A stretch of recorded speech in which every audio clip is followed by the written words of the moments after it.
With UFC Fight Night, Smith vs. Teixeira coming up on Wednesday, May 13, 2020. I thought I would share my predictions for some of the fights, along with how I believe the UFC could handle the situation better than they did for 249. The undercard for this event is rather weak with only two real noteworthy fights, which are Teixeira Eubanks vs. Sarah Moores, and Michael Johnson vs. Thiago Moises. The fight between Eubanks and Moores should be a good one, as Eubanks has established herself as a solid bantamweight fighter after making it to the finale of The Ultimate Fighter, with her only real issue in her career being her weight. While she has lost her last two fights in the octagon, they were against highly skilled contenders, such as Aspen Ladd and Beta Correa, both of which went through decision. Eubanks has never been finished in her career, and throughout her 8-fight career and 3-fight stint on The Ultimate Fighter, she has shown that she has the ability to win the fight standing up or on the ground. On the other side of the octagon is veteran Sarah Moores. While she has had much more experience than Eubanks with 11 fights under her belt, she has not been very successful in recent fights, losing 4 of her last 6 fights to subpar opponents. While Moores did win her last fight by a TKO, it was against a very young fighter who was making her UFC debut. Moores also has 5 losses in her career, with one of them coming by TKO, and although that might not seem like a lot, with the power of Eubanks that could cause some problems for Moores, I predict that this will be a close fight. However, I see Eubanks taking this via late stoppage or decision. Next up on the prelims is Michael Johnson vs. Thiago Moises, which should be a very exciting fight. Johnson always shows up when he is scheduled and rarely ever disappoints. Although his record of 19 wins and 15 losses may not show it, Johnson is a very solid fighter in the lighterweight division and has been for many years. He has lost 5 of his last 7 fights. However, if you look at the names he has lost to, it comes with no surprise. Thiago Moises is a young up-and-comer making his 4th appearance in the UFC and will be hungry for a win, as he is coming off of 2 close decision losses in his last 3 fights. Moises is a very well-rounded fighter coming out of ATT, with 3 of his wins coming by KO or TKO and 4 of them coming by submission. I believe that with Moises being the younger and hungrier fighter, Johnson will have a hard time controlling the pace of the fight and making the fight go his way. Johnson has also shown on occasion that he struggles when facing very strong grapplers, and with Moises coming out of a camp known for their high-level grappling, I believe he will be able to edge Johnson out in this fight and possibly even submit him. Andrei Arlovski is also fighting on this card, which is in a way disappointing and hard to watch. Although he is a legend of the sport, in recent years he has been on the decline as he gets older.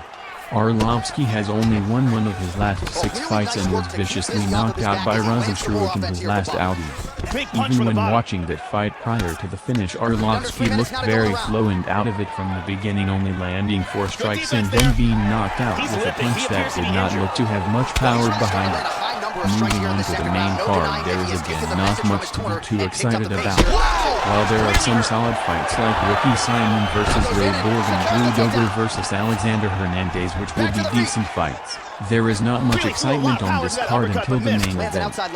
The co-main will be a good fight, with OSP moving up to heavyweight to take on Ben Rothwell. However, I feel like only hardcore fans will really be interested in this. OSP has been a staple of the light heavyweight division for years, taking on some of the best contenders the division has to offer and giving a very good effort while doing so. He has proven time after time that he has the ability to finish the fight on the ground or shut his opponent's lights out, and with him moving up a weight class, this should mean he has more power behind his punches. Ben Rothwell is a true veteran of the sport, having 49 fights to his name, with many of them being against well-respected fighters. Although he has lost 3 of his last 4 fights, Rothwell has proven many times before that he has the ability to bounce back adversity. Like most in the heavyweight division, he has the ability to end the fight seemingly at will with incredible power, finishing 76% of his wins by way of KO or TKO, and with OSP moving up in weight this could pose a threat. With all things considered, I believe that OSP will come into the fight as the faster and more well-conditioned man. However, this fight could go either way as there is a very high chance that Rothwell could catch OSP at any point and end the fight. Smith vs. Teixeira should be a very good fight, however, I do not see it being close. Teixeira is getting old, and although he has had success in his last 3 fights, I do not believe he has fought anybody on the level of Anthony Smith. Smith is a very well-rounded fighter and has fought 4 of the division's best in his last 6 fights, only losing twice, once to John Jones and the other time to Thiago Santos, who nearly beat John Jones. I could see Teixeira having the edge if this fight goes to the ground. However, Smith has a much faster and more advanced striking game than Teixeira, and I see Smith stopping Teixeira within 3 rounds. With UFC 249 being the first sporting event to happen since the world shut down, I think the UFC did a very good job.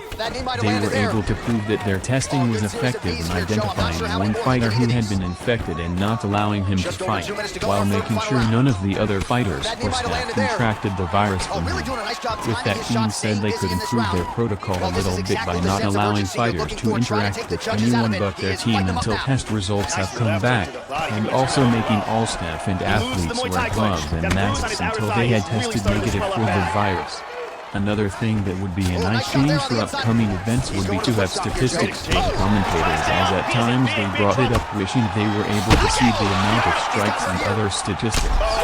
With that being said, the event overall seemed to run very smooth and was able to prove that sports can and should resume.